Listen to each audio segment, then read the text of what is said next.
This is Patina Edochié of Edochié Cosmetic Designs. I am about to do brows today.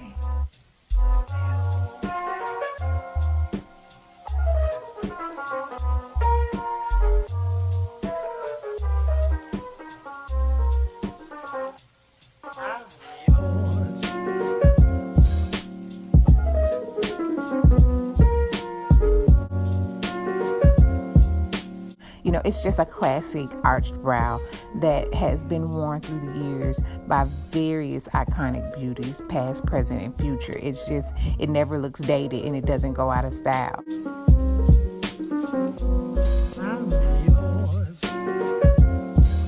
My brows always be crispy. I've been about brows before brows was a thing.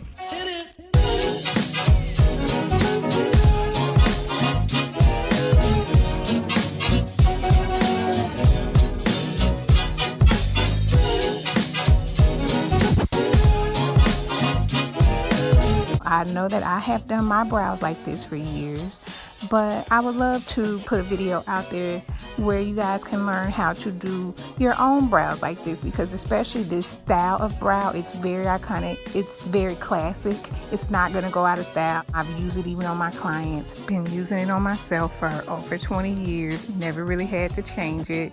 I never really see any videos about arching or shaping your real natural brows.